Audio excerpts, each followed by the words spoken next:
Hey everyone, welcome back to another football season. I'm Teddy Davis from sportscapping.com. I'm doing something a little different this season. Just be going over here on a weekly basis now, recapping the previous week, and then just giving out my opinions on some upcoming games, then topping it off with a free college and NFL pick. Last week I went 3-4-1. My top play was Cal. That game ended in a push, unfortunately. Cal actually dominated that game. For those who did watch, they were up 24-3. Gave up 2 late touchdowns with under 7 minutes left. It's just one of those you could just see the push coming. That dreaded backdoor cover. But unfortunately, those things happen, and we will move on and look for a better week this week. So like last week, we witnessed some big-time teams struggling here, and it started Friday night with Michigan State against Utah State.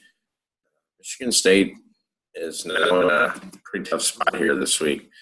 They have to travel to Arizona State, play the Sun Devils here. Some few things to keep in mind is that it is a 9:45 kick Central Time, which is a factor.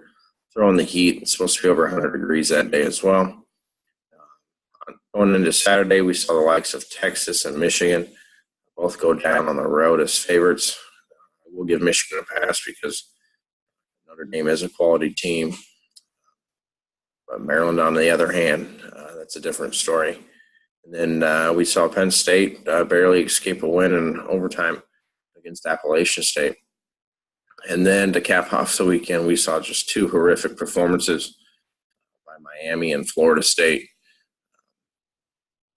We'll see if those teams are able to bounce back. All of a sudden, the ACC doesn't look too strong, and it might be another cakewalk for Clemson here.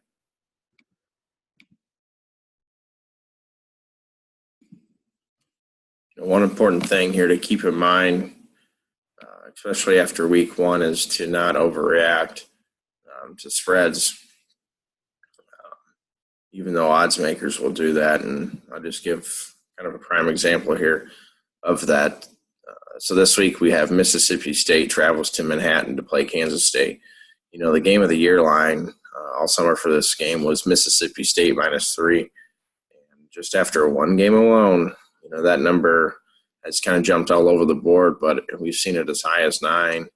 It's kind of been bet down a little bit here, but still, just based on 1 game, I know the Wildcats struggled with South Dakota, only beating them by 3, but you also have to remember, does that 1 game, is that worthy of the change?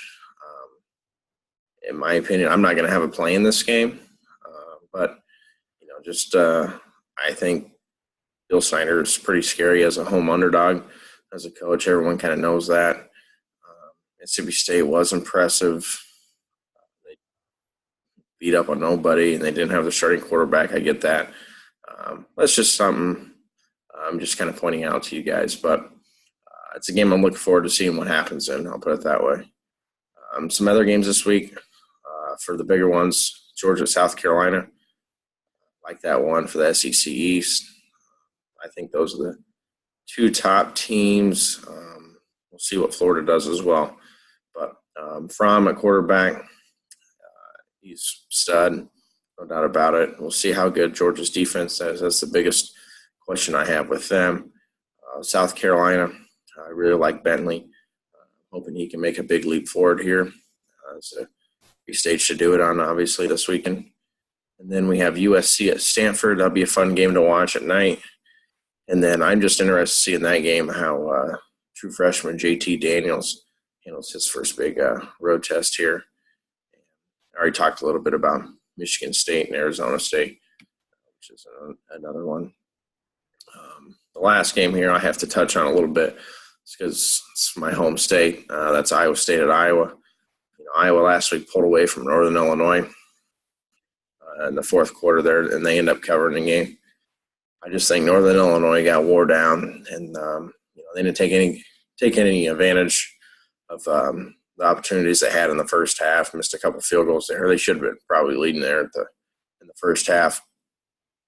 Iowa just does what they normally do to those teams who are not as athletic as they are. It's kind of warmed down, and that was pretty evident. I would say, on the other hand, they in a weird spot. They had their game canceled. Excuse me. They did 7-0 when the game got called. But, for them, I love Matt Campbell, their coach here, entering his third season here in Ames. He has a lot of talent back from a team that won 8 games last season. They lost all 3 games.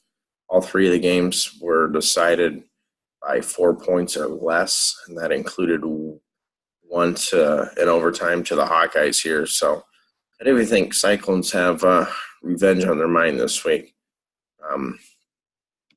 With that, we'll get to my free pick here for the college week, and that is I'll be taking Rutgers plus 35 at Ohio State. I think the betting public here will love Ohio State for the sheer fact that they just put up a massive amount of points, 77 points to be exact. Last week they were minus 39 against Oregon State and covered that game.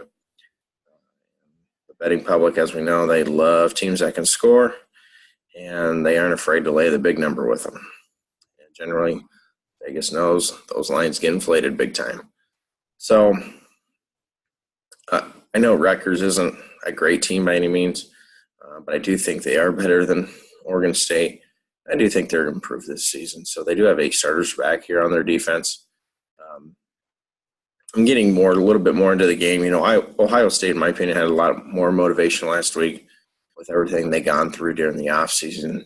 The players were, I think, a little eager to come out and, make a statement here, dealing with their coach being on the sideline. Now that that's over, I think the motivation is kind of gone. They're more looking forward to next week. They have a huge game on deck next week against TCU, and that will play a factor as well. And then, as I mentioned about Oregon State, I just think they're the worst Power 5 team there is, and I think Rutgers is 4 points better than Oregon State, so odds makers are kind of shading it to the Buckeyes' advantage here. They cover that big number, and I just think it's too many points. So while Rutgers obviously has no chance at winning this game, I think they can put some points on the board. Oregon State last week didn't even score in the fourth quarter. Normally, that's when you see blowouts, you do see teams tend to come from behind and put some garbage points on the board, so to speak. But all 31 of their points came in the first 3 quarters, so that's against the first and second string. So we'll see if that Ohio State defense, what they're made up to be. But, if Rutgers can put up 17-20, I don't think Ohio State's going to blow them out this week.